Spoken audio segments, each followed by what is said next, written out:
जय हिंद। आज अपन अपना जो कक्षा 6 है उसमें चैप्टर 3 अपना चल रहा है, संख्याओं के साथ खेलना। अब तक हमने इस चैप्टर में देखा कि गुणनखंड क्या होते हैं, गुणज क्या होते हैं, है ना। यानी कि हम किसी भी संख्या को कितने तरीके से जमा सकते हैं, कितने तरीके से लिख सकते हैं, है ना। ये क्या होते हैं, वो उसकी क्या होते हैं, गुणनखंड, गुणज।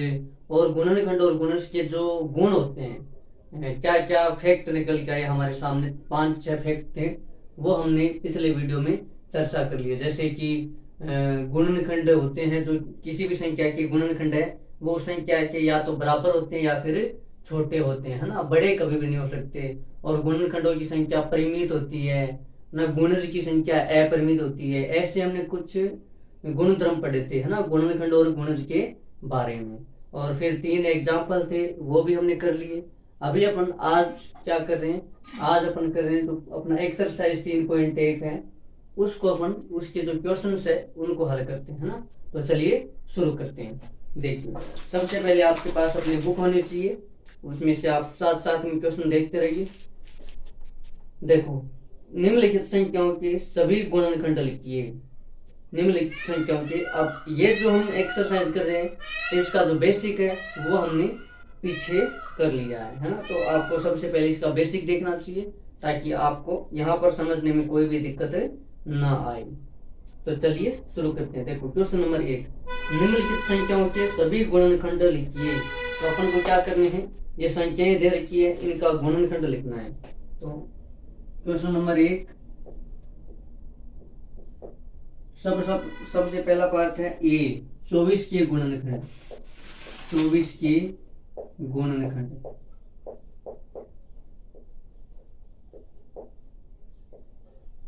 तो देखो, जब अपन गुणनखंड करते हैं तो मैंने आपको बताया था उन गुण धर्मों में कि एक, यानी कि जो अपना एक है 1, ये सभी संख्याओं का गुणनखंड होता है। एक तो एक, और जिसका अपन गुणनखंड निकाल रहे हैं 24, ये दोनों हमेशा क्या होते हैं, एक तो एक, ये तो सभी का होता है, एक वो संख्या स्वयं अपना क्या होती है, गुणनखंड होती है। तो अपन स्टार्ट कहां से करेंगे गुणनखंड करने के लिए, आपको एक से शुरू करना है। एक तो सब में होता ही है, तो जब अपन एक को 24 से गुणा करते हैं तब क्या आ जाता है, 24। यानी कि गुणनखंड अपन को दो ऐसी संख्याएं लेनी है जिनको जब अपन आपस में गुणा करें तो हमारे पास क्या आ जाए, ये जिस संख्या का पूछा है वो 24 आ जाए। जैसे मान लो अपने 24 के गुणनखंड निकालने हैं, 24 के क्या निकालने हैं, फैक्टर। गुणनखंड को क्या बोलते हैं, फैक्टर। जब अपने फैक्टर निकालने हैं तो मैंने बताया कि एक और ये खुद 24, ये 24 के फैक्टर है, ये तो हमने निकाल लिया। अब आप 2 से देखो, पहले यहाँ से 1 से शुरू करना है, फिर देखो 2, क्या 2 के साथ कोई ऐसी संख्या है जिसको गुणा करने पर हमारे पास क्या आ जाए, 24 आ जाए। तो हमने कहा हाँ है, क्या है, 12 है। 12 को 2 से गुणा करते हैं तब भी क्या आता है, 24 आता है। फिर 3 लेते हैं, 3 के साथ कोई ऐसी संख्या है जिसको गुणा करने पर हमारे पास क्या आ जाए, 24 आ जाए। तो हमने कहा हाँ है, कौन सी, 8, 8 दिए 24। फिर हमने 4 लिया, मतलब 4 के साथ कोई ऐसी संख्या है जिसको किसी गुणा करने पर क्या आ जाए, 24 आ जाए। तो हमने कहा हाँ है, क्या है, 6, 6 चौके 24। फिर हमने 5 लिया, मतलब 5 के साथ ऐसी कोई संख्या है जिसको अपने गुणा कर दे तो 24 आ जाए। तो बोला ऐसे तो कोई संख्या नजर नहीं आ रही है ना। देखो एक बात याद रखना, इधर हम क्या कर रहे हैं, बढ़ा रहे हैं, 1 2 3 4 5, और इधर सबसे ऊपर अब 24 है ना, तो 24 से ये नीचे ही आएंगे, ऊपर ही नहीं जाएंगे, है ना। ये गुणनखंड करने का ये बढ़िया है।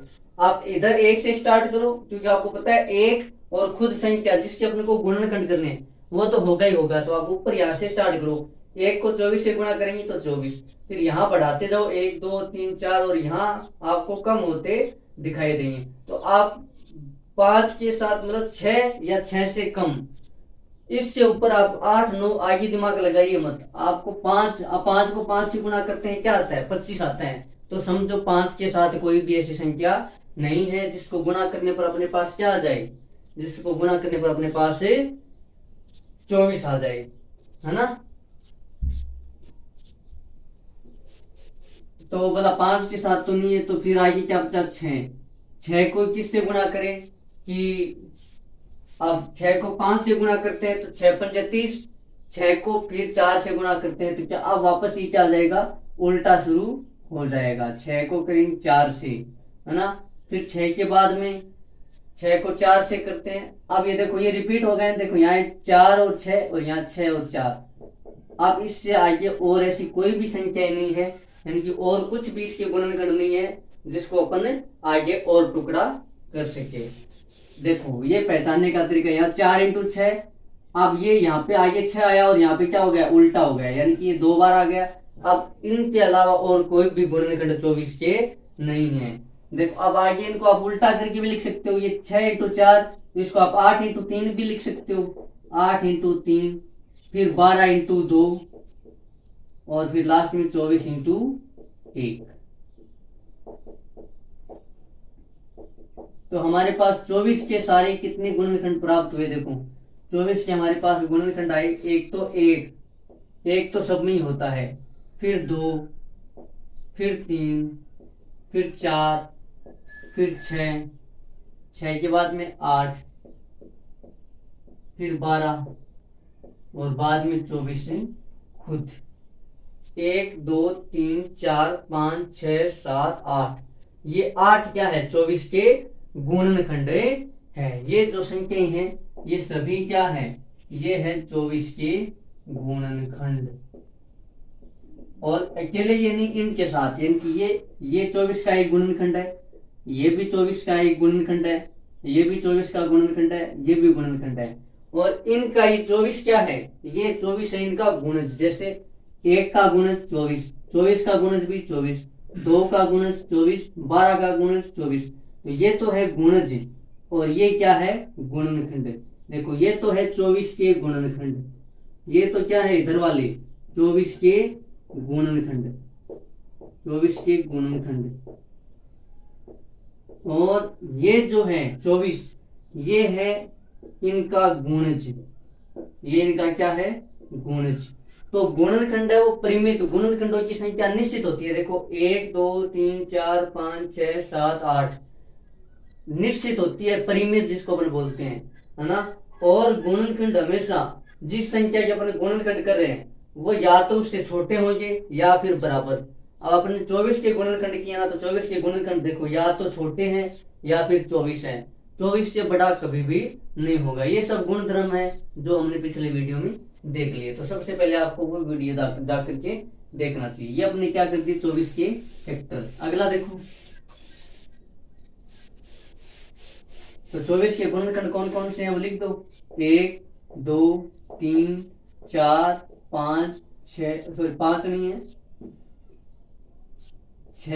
6 के बाद में क्या आया 8, 8 के बाद में 12 और 12 के बाद में 24। 1 2 3 4 5 6 7 और 8। इनके साथ में देखो 1 को 24, और सॉरी ये 24 है, 1 को 24 से गुणा करो, फिर 2 को 12 से, फिर 3 को 8 से, 4 को 6 से, बाद में उल्टा कर दो। 6 को 4 से, 8 को 3 से, 12 को 2 से, 24 को 1 से। इन्हीं में से क्या निकल जाएंगे, अपने गुणनखंड निकल आएंगे। अगला देखो बी 15 के गुणनखंड, 15 के गुणनखंड।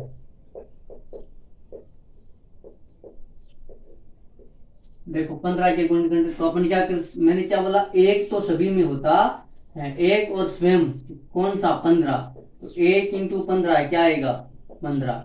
अब यहाँ देखो 2 3 4 ऐसे बढ़ाते जाओ और इधर आप 15 से नीचे आएगा, 15 से ऊपर नहीं जाएगा। फिर देखो अपन 2 लेते हैं, 2 को किस संख्या से गुणा करें कि 15 आ जाए, तो मेरे को तो ऐसी कोई भी संख्या नजर नहीं आ रही है ना, इसका मतलब 2 नहीं होगा। फिर हमने लिया 3, बोला 3 को किससे गुणा करें, बोला 3 को 5 से गुणा करते हैं, तो 5 3 पंजे कितना होता है 15 होता है। फिर बोला यहाँ पे 4 लिया, बोला 4 को किस संख्या से गुणा करें कि 15 आ जाए, तो 4 एकम 4, 4 दूनी 8, 4 3 12, 4 चौके 16। 15 से ऊपर चला गया, मैंने बोला ना 15 से ऊपर जिस संख्या के अपने गुणनखंड निकाले रहे, या तो वो गुणनखंड उसके बराबर आएंगे या फिर छोटे। बड़े कभी भी नहीं होंगे, इसका मतलब 4 भी नहीं है। ठीक है, फिर 5, तो 5 को किससे गुणा करेंगे? 3 से, तो 5 दिए 15, बस देखो रिपीट हो गया ना वापस, 3 इंटू 5, 5 इंटू 3। इसका मतलब है कि आगे इसके गुणनखंड नहीं है। इन्हीं को अब अपन उल्टा लिख सकते हैं, 15 इंटू 1, 15 इंटू 1 15। तो 15 के कितने गुणनखंड अपने पास? देखो 1 2 3 और 4, 15 के अपने पास 4 गुणनखंड आए हैं। कौन कौन से? 1, फिर 3, फिर 5 और एक 15 खुद। ये हो गए 15 के गुणनखंड। देखो देखो ध्यान से, 15 से छोटे हैं या फिर खुद 15 आप अपने के बराबर है। अगर आगे देखो, सी 21, 21 की गुणनखंड करो, देखें सी 21 के गुणनखंड, 21 के गुणनखंड। मैंने क्या बोला? एक सभी संख्याओं का गुणनखंड होता है, और स्वयं वो संख्या भी अपने आप की क्या होती है? गुणनखंड होती है। तो सबसे पहले तो ये लिख देंगे कि 1 इंटू 21 क्या होता है? वापस 21, क्योंकि 1 को किसी भी संख्या से गुणा करने पर वापस क्या रहता है? वही संख्या आ जाती है। फिर देखो, अब अपन इधर से 2 3 4 ऐसे करते जाएंगे, और इधर अब 21 से कम होगा, 21 से ऊपर नहीं जाएगा। क्यों नहीं जाएगा? क्योंकि गुणनखंड हमेशा जिस संख्या के अपन गुणनखंड कर रहे हैं वे या तो संख्या से बराबर या फिर छोटे होते हैं। तो अब 21 से कम ही जाएंगे, बराबर तो यहाँ पे आ गया ना, देखो अब 21 से कम, तो यहाँ पे हमने लिया 2 के साथ ऐसी कौन सी संख्या है जिसको गुणा करने पर हमारे पास 21 आ जाए? तो ऐसी कोई भी संख्या नहीं है, क्योंकि आप जब 2 का पहाड़ा बोलते हो, 2 एकम 2, 2 दूनी 4, 2 3 6, 2 चौके 8, 2 पंजे 10, 2 छक्के 12, 2 सात 14, 2 8 16, 2 9 18, 2 दाहे 20। और जब आप आगे जाते हो, यानी कि 2 का पहाड़ा 11 बार बोलते हो, तब आपके पास क्या रहता है? 22 आ जाता है, जो इससे क्या हो गया? बड़ा हो गया, यानी कि 2 इसका गुणनखंड नहीं होगा, 2 इसका गुणनखंड नहीं होगा। तो फिर 3, तो 3 को करेंगे तो देखो 3 का टेबल बोलिए, देखो या 3 को ऐसी कौन सी संख्या से गुणा करेगी 21 आ जाए? तो 3 साते 21, 3 साते 21। फिर देखो 4, तो 4 के पहाड़े में 21 नहीं आता है, इसका मतलब 4 21 का गुणनखंड नहीं है। फिर 5, तो 5 के टेबल में या 5 के पहाड़े में भी 21 नहीं आता, इसका मतलब 5 भी गुणनखंड नहीं है। फिर 6 के पहाड़े में भी 21 नहीं आता। 7, तो ये वापस देखो यहाँ पे आ गया 7, और 7 को 7 दिए 21, तो यहाँ पे देखो रिपीट हो गया ना, 3 इंटू 7, 7 इंटू 3। इसका मतलब इनके अलावा और कोई भी गुणनखंड नहीं है। या तो देखो ये दोनों संख्या बराबर आ जाए, या ऊपर वाले के साथ रिपीट हो जाए, तब फिर उसके आगे फिर उसके गुणनखंड नहीं होते हैं। इसका मतलब 21 के कितने गुणनखंड है? 21 के हमारे पास 3 गुणनखंड है। कितने गुणनखंड है? 3। कौन कौन से? देखो, एक तो 1, फिर 3, फिर 7 और एक 21 खुद। देखो सॉरी 3 नहीं है, ये हमने लिखा नहीं ना, अब यहाँ पे उल्टा आ गया, 1 ये चौथा, ये 21 इंटू 1। तो हमारे पास कितने गुणनखंड है? 1 3 7 और एक 21 खुद। ये दोनों तो होते ही हैं, ये तो सब में होता है। और ये जिस संख्या का भी निकालते हैं उसी जैसे यहाँ पे हमने 24 के निकाले तो 24 आया, यहाँ पे 15 के निकाले तो 15 आया, यहाँ पे 21 के निकाले तो क्या आया? 21 आया। और देखो एक तो सब में ही है, इसमें भी एक है, इसमें भी है, इसमें भी है, तो एक तो सभी संख्याओं का गुणनखंड होता है। तो आपसे कोई मान लो कोई संख्या देते, चाहे कितनी बड़ी संख्या, और आपसे कहते इस संख्याओं के 2 गुणनखंड लिखिए, तो आपको एक तो एक ही लिख देना है। एक गुणनखंड क्या हो जाएगा? पहला ही गुणनखंड 1, क्योंकि एक सभी संख्याओं का गुणनखंड होता है, और एक उस संख्या को खुद को लिख देना है, तो आपके पास 2 गुणनखंड निकल जाएंगे बिना कोई भी दिमाग लगाए। आइए देखो, ये हमारे क्या हो गए? 21 के गुणनखंड, 1 3 7 और एक 21 खुद। आगे डी 27 के गुणनखंड देखो भाई, 27 के गुणनखंड, तो देखो एक तो 1 इंटू 27, यानी कि 1 तो 1 हो जाएगा और 27 खुद हो जाएगा। अब 2 को किस से गुणा करें कि 27 आ जाए, तो ऐसी कोई भी संख्या नहीं है कि 2 से गुणा करने पर क्या आ जाए, 27 आ जाए, इसका मतलब ये नहीं होगा। फिर 3, तो जब अपन 3 को 9 से गुणा करते हैं तो क्या आता है, 9 तिये 27। फिर 4, 4 के साथ ऐसी कौन सी संख्या गुणा करें 27 आ जाए, तो ऐसी कोई भी संख्या नहीं है।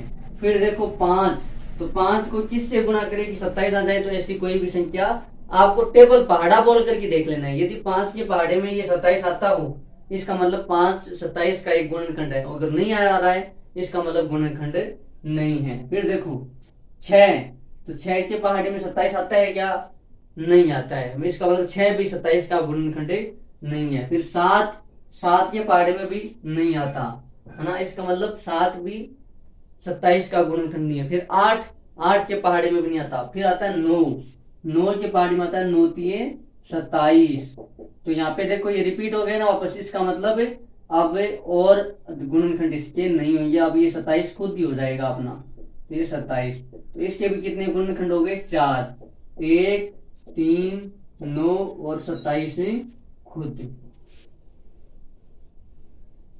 तो इसके गुणनखंड कितने हो गए, 1, 3, 9 और 27, इसके 4 गुणनखंड। फिर अगला देखो, अगला है 12, तो 12 के कितने गुणनखंड हो जाएंगे, देखो 12 के गुणनखंड, तो 1 इंटू 12, ये तो सब में ही है, ये तो सब में होता है। फिर 2 को किससे गुणा करें कि 12 आ जाए, तो 2 6 12। फिर 3 को किससे गुणा करें कि 12 आ जाए, तो 3 चौके 12। फिर 4, तो ये तो उल्टा ही होगा, देखो 4 को जब अपन 3 से गुणा करते हैं तब क्या आता है, 12। इसका मतलब अब नया कुछ भी नहीं आएगा, यही वापस क्या हो जाएगा, उल्टा हो जाएगा, है ना। या फिर इसको अभी यहीं पे रोक देना है, ठीक है। देखो यहीं पे रोकेंगे, इसका मतलब क्या हो जाएगा, देखो इसके गुणनखंड कौन कौन से, एक तो 1, फिर 2, फिर 3, फिर 4। ये देखो 4 यहाँ पर भी रिपीट हो गए ना, इसका मतलब अब कौन सा बचा है, 6, और फिर कौन सा बचा है, 12, और ये 12 खुद आ ही गया। तो ये कितने गुणनखंड हो गए, 1, 2, 3, 4, 5, 6 गुणनखंड हो गए इसके, है ना। और इसको अगर आप नीचे आगे लिखना चाहो तो इसको उल्टा करके देखो, 4 इंटू 3 लिख दिया, इस बार 6 इंटू 2 लिख दो, तो भी 12, और अब की बार क्या रहेगा, 12 इंटू 1 यानी कि 12 खुद। तो ये इधर वाले तो क्या है, 12 के गुणनखंड, ये सभी क्या है, 12 के गुणनखंड, और इनका ये 12 क्या है, गुणज, ये 12 इनका क्या है, गुणज। अभी अगला देखो 20 के गुणनखंड, 20 के गुणनखंड,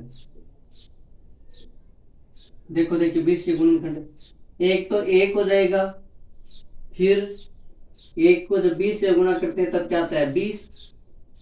अब 2 को 10 से गुणा करते हैं तब 20। फिर 3, तो 3 के पहाड़े में 20 नहीं आता है। फिर 4, तो 4 को जब अपन 5 से गुणा करते हैं तो 20 आता है। और अब देखो 4 के अगला क्या आएगा, 5, तो 5 को 4 से गुणा करेंगे तब क्या आएगा, 20। यानी कि यहाँ पे देखो रिपीट हो गया ना, 4 इंटू 5, 5 इंटू 4। इसका मतलब अब यही उल्टे चलेंगे, नया कोई भी गुणनखंड नहीं आएगा।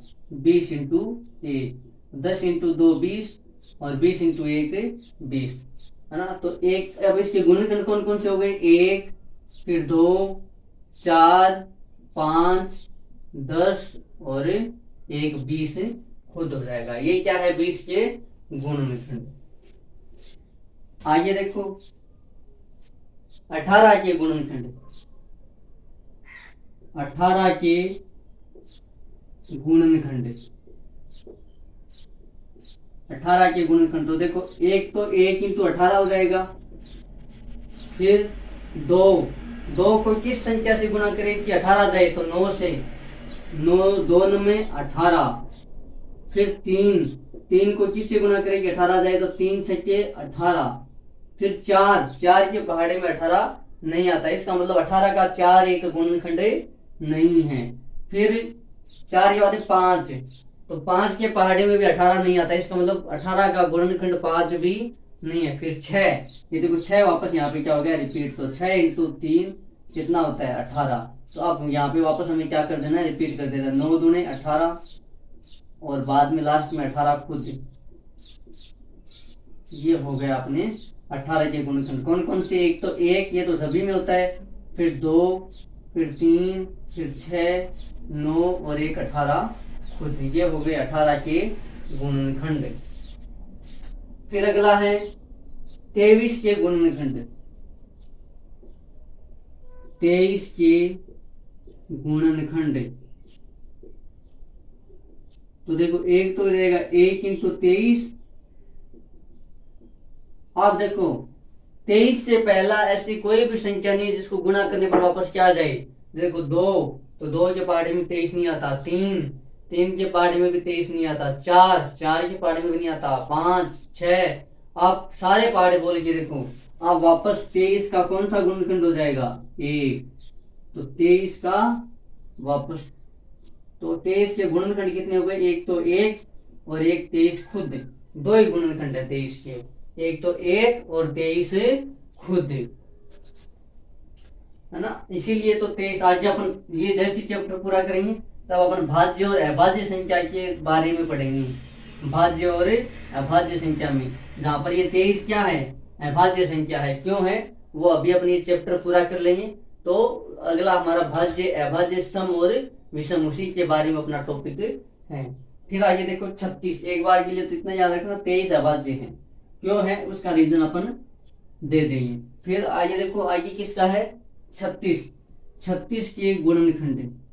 36 के गुणनखंड, देखो ये अपन सिंपल गुणनखंड कर रहे हैं, आगे हमारे पास अभाज्य गुणनखंड भी करने आएंगे। ये अभी क्या है?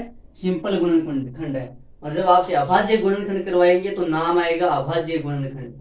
अभी क्या है? गुणनखंड। 36 की गुणनखंड देखो, एक तो 1 इंटू 36 खुद हो गया। फिर 2 इंटू 2 को किससे गुणा करें कि 36 आ जाए? तो 18 से। 18 1 18, 18 दूने 36। फिर 3 को किससे गुणा करें कि 36 आ जाए? तो 12 से। 12 1 12, 12 दूने 24, 12 3 36। फिर 4 को किससे गुणा करें कि 36 आ जाए? तो 9 से। 9 चौके 36। फिर 5 के पहाड़े में 36 नहीं आता। फिर 6, तो 6 को किससे गुणा करें? 6 से, तो क्या हो जाएगा? 36। ये देखो यहाँ पे क्या हो गया? दोनों सेम आ गई। इसका मतलब इतने ही गुणनखंड है। या तो देखो ऐसे बराबर आ जाए, गुणनखंड सेम आ जाए, 3 इंटू 4, 4 इंटू 3 ऐसे, या फिर क्या आ जाए? दोनों संख्या ही समान आ जाए। इसका मतलब क्या? यहीं पर अब इनके उल्टे ही चलेंगे, नए गुणनखंड नहीं है। तो देखो 36 के गुणनखंड कितने हो गए? एक तो 1 खुद, फिर 2, फिर 3, फिर 4, फिर 6, और 6 तो हो ही गया। फिर उल्टा चलो, फिर देखो 6 के बाद में 9, 9 के बाद में 12, 12 के बाद में 18, और फिर 36 से खुद। ये सब क्या हो गए? 36 के गुणनखंड। और इस तरीके से अपना पहला क्वेश्चन है वो क्या हो जाता है? कंप्लीट हो जाता है। अगला प्रश्न देखो, दूसरा क्वेश्चन नंबर 2, निम्न संख्याओं के प्रथम 5 गुणज लिखिए। निम्न संख्याओं के प्रथम 5 गुणज लिखने हैं।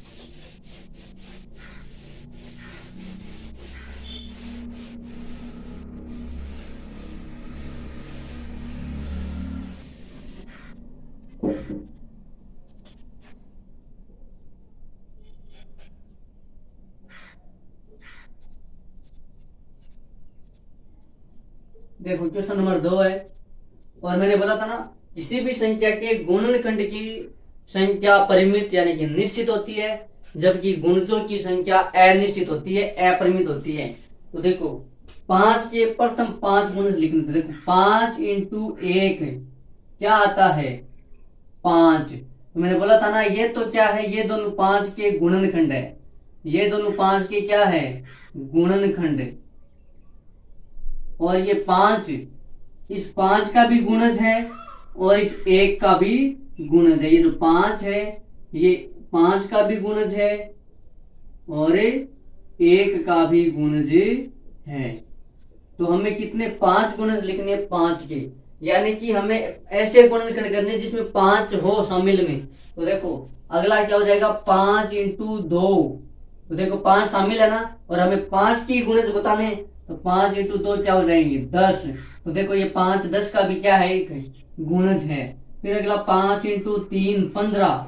तो 15 भी क्या है, 5 का एक गुणज है, क्योंकि 5 आ रहा है, क्योंकि ये जो इधर वाली संख्या है ये इन दोनों का गुणज होती है, इन दोनों का गुणज। तो ये जो 3, ये जो 15 है, ये 3 का भी गुणज है और 5 का भी गुणज है। ये जो 10 है वो 2 का भी गुणज है और 5 का भी गुणज है।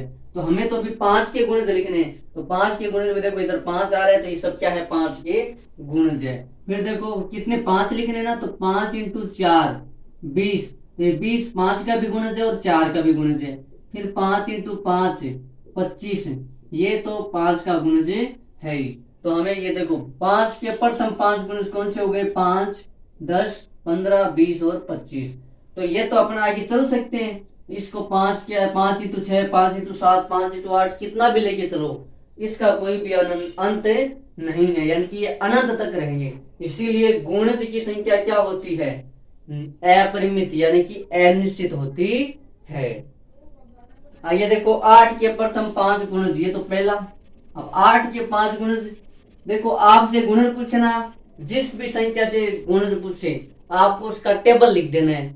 5 एकम 5, 5 दूने 10, 5 तीन 15, 5 चौके 20, 5 पंजे 25। आइए यदि और पूछता है, देखो 5 गुणज हो गए, 1 2 3 4 और 5 गुणज हो गए, है ना। अब देखो अब 8 से 8 के पूछे ना, तो 8 इंटू 1 8, 8 इंटू 2 16, 8 इंटू 3 24, 8 इंटू 4 32 और 8 इंटू 5 40। देखो यहाँ 8 आ रहा है ना, यानी कि ये सभी क्या है, ये सभी 8 के गुणज है, 8 के गुणज। फिर अगला देखो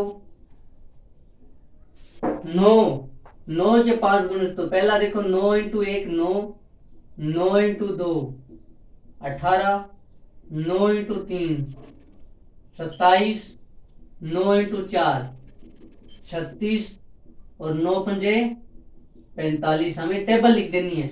हमें जिस भी संख्या की क्या पूछे, गुणज पूछे, उसका क्या लिख देना है, पहाड़ा। जितने भी गुणज पूछे, यहाँ पे 5 पूछा था तो हमने 5 तक लिख दिया, 10 पूछते तो 10 तक लिख देते। तो ये देखो 9 18 27 और 36, ये सभी क्या है, ये है 9 के गुणज। ये क्या है, 9 के गुणज।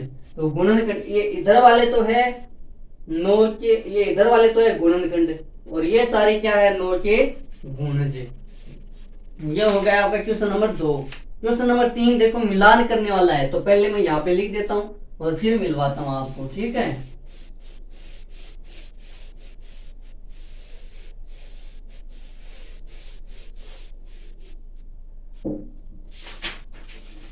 क्वेश्चन नंबर 3 देखो,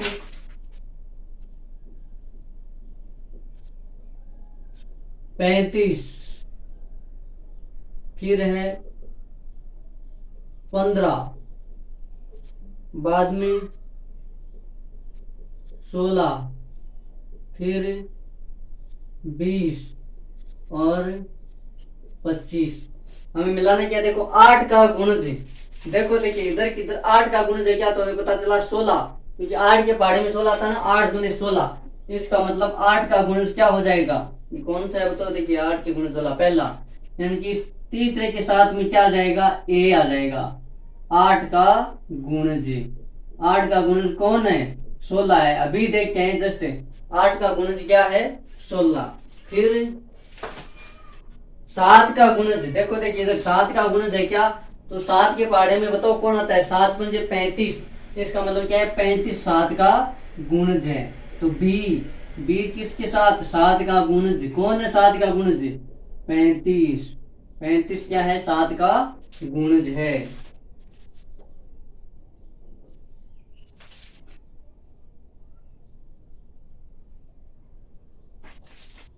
फिर आगे है 70 का गुणज। तो इधर देखो देखिए इधर भी 70 का जरूरी नहीं है। इधर देखो ये वाले 5 लिख रखे हैं और ये वाले 6 लिख रखे हैं, इसका मतलब इसमें एक एक्स्ट्रा है। तो आपको कंफ्यूजन नहीं होना है। आपको अब 70 का इधर देखो, देखिए कहीं पर 70 का गुणज, तो यहाँ पर कहीं पर 70 का गुणज दिख रहा है क्या? तो 70 का गुणज नहीं है ना, तो इसको छोड़ दो एक बार। फिर 30 का गुणनखंड, अब यहाँ पे क्या पूछा है? 30 का गुणनखंड, तो 30 का गुणनखंड क्या हो जाएगा? 30 का गुणनखंड हो जाएगा 15, तो सी के साथ क्या आ जाएगा? 15। ये 15 क्या है? ये है 30 का गुणनखंड। 15 क्या है? 30 का गुणनखंड है, क्योंकि देखो अपन 30 का गुणनखंड करते तो ऐसे करते हैं ना, 15 इंटू 2, तो क्या आएगा? 30। तो ये क्या है? ये 15, ये जो 30 है ये 15 का गुणज है, और 15 30 का क्या है? गुणनखंड। देखो ये जो 15 है ये तो 30 का क्या है? गुणनखंड, गुणनखंड। और ये जो 30 है ये 15 का क्या है? ये 15 का है गुणज। देखो दो शब्द है, दो लाइनें, देखो 30 क्या है? 15 का गुणज, और 15 क्या है? 30 का गुणनखंड, ऐसा है ना। तो यहाँ पे ऐसा भी पूछ सकता था 15 का गुणज, तब यहाँ पे क्या आ जाता? यहाँ पे 30 आ जाता। ठीक है, फिर आगे देखो 50 का गुणनखंड, 50 का गुणनखंड। तो यहाँ पे देखो, देखिए 50 का कोई गुणनखंड है क्या? ये रहा देखो 25, क्योंकि हम लिखते हैं 25 इंटू 2, 25 इंटू 2 क्या होता है? 50। तो देखो 50 का ये 25, ये क्या है? 50 का गुणनखंड। ये 25 50 का क्या है? गुणनखंड। और 25 का 50 क्या लगता है? ये लगता है गुणज, है ना। देखो 50 का 25 क्या लगता है? गुणनखंड। 25 का 50 क्या लगता है? गुणज। दो लाइनें है ना, मैं लिखता हूं एक बार, दोनों में फर्क देखो। पहले मैं ये वाली लाइन लिख रहा हूं, 50 का गुणनखंड 25, ये 25 क्या है? 50 का गुणनखंड। अब इस लाइन को लिख रहा हूं मैं, 50 नहीं, 50 नहीं, 25 का गुणज, 25 का गुणज। तो 25 का गुणज कौन है? 50। इन दोनों में देखो ये फर्क है। 50 का गुणनखंड क्या है? 25। ये 25 तो 50 का क्या है? गुणनखंड। और 25 का 50 क्या है? गुणज है। ये इस तरीके से है ना। तो ये क्या हो जाएगा? ये मिल जाएगा किसके साथ? ई के साथ। ये ई के साथ मिल जाएगा। 25 क्या है? 50 का गुणनखंड, 50 का गुणनखंड। अब एक बचा है, एक कौन सा बचा है? 20। अब 20 का गुणनखंड क्या हो जाएगा? वापस से 20 हो जाएगा, तो ये एफ के साथ मिल जाएगा। 20 का गुणनखंड, मैंने बताया था ना, संख्या स्वयं का भी एक क्या होती है? कोई भी संख्या स्वयं का भी अपना एक गुणनखंड होती है। तो स्वयं का एक कैसे हो जाएगी? देखो 20 इंटू 1, 20 इंटू 1 क्या हो जाएगा? 20। तो इस 20 का ये 20 क्या है? एक गुणनखंड है। ये मैं कब से बता रहा हूँ कि एक तो एक, यानी कि ये एक और स्वयं वो संख्या क्या होती है? गुणनखंड होती ही है। ये एक तो सभी में होती है, और ये संख्या जिस संख्या का अपन निकाल रहे, जैसे 50, तो 50 का भी एक गुणनखंड है। 20 का गुणनखंड 20, 30 का गुणनखंड 30 भी होगा। जिस भी संख्या का गुणनखंड अपन निकाल रहे हैं, तो उस संख्या का एक गुणनखंड वह संख्या खुद भी हो जाएगी। ये गुण अपन ने कल लिखा था। ये अपना क्वेश्चन नंबर क्या हो गया? 3 कंप्लीट हो गया। क्वेश्चन नंबर 4 है, 9 के सभी गुणज ज्ञात कीजिए जो 100 से कम हो। तो मैंने बताया जब भी आपसे गुणज पूछे तो आपको जिसका भी गुणज पूछ रखा है उसका पहाड़ा लिख देना है, उसका क्या लिख देना है? टेबल लिख देना है। कितने गुणज पूछे, तो यहाँ पे ऐसा तो नहीं कह रखा है कि 9 गुणज बताओ, 5 बताओ। यहाँ पे ऐसा कह रहा है कि 9 के इतने गुणज बता दो जो 100 से कम हो। 100 से ज्यादा नहीं होना चाहिए, 100 भी नहीं होना चाहिए। तो हमने कहा ठीक है भाई, अपन 9 का पहाड़ा तब तक लिखेंगे जब तक 100 तो आना ही नहीं चाहिए, 100 से कम रहना चाहिए। तो देखो कि अपन 9 का पहाड़ा कहां तक लिखते हैं। क्वेश्चन नंबर 4 मार्कर चेंज कर लेते हैं अपन।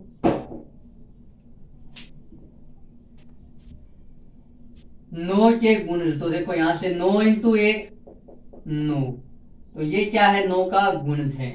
फिर 9 इंटू 2 18, 9 इंटू 3 27, 9 इंटू 4 36, 9 इंटू 5 45। देखो मैं टेबल पहाड़ा है तो लिख रहा हूं 9 एकम 9, 9 दूनी 18, 9 तीय 27, 9 चौके 36, 9 पंजे 45। ये 9 का पहाड़ा है ना टेबल। अभी अगर अपन कैसा पूछता 9 के 5 गुणज लिखो तब तो अपना यहीं पे पूरा हो जाता है, लेकिन प्रश्न में क्या पूछा है कि 9 के वे सारे गुणज लिखो जो 100 से कम हो। तो 45 तो अभी 100 से कम ही है, तो अभी लिखते जाओ जब तक 100 से कम, 100 तक लिखते रहो। देखो 9 छके 54, 9 साते 63, 9 अठे 72,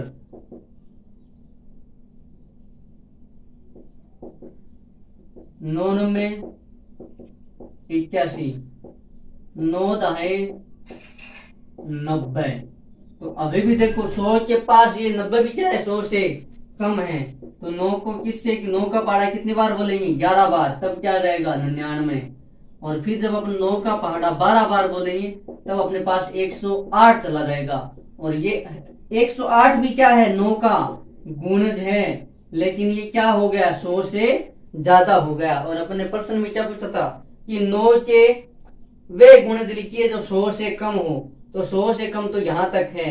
99 के बाद में क्या चला जाएगा 108, और ये क्या हो जाएगा 100 से ज्यादा हो जाएगा।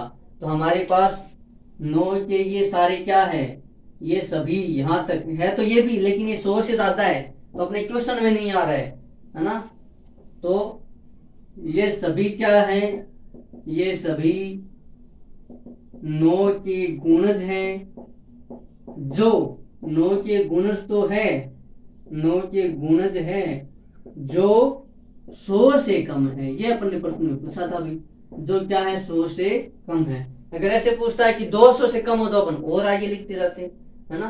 तो हम इस प्रकार से क्या निकालते हैं गुणज। तो ये इधर वाले तो क्या होते हैं, ये तो होते हैं गुणज, ये क्या होते हैं गुणज। और इधर पर जो गुणा लगा के लिखते हैं ये क्या होते हैं इधर वालों के गुणनखंड।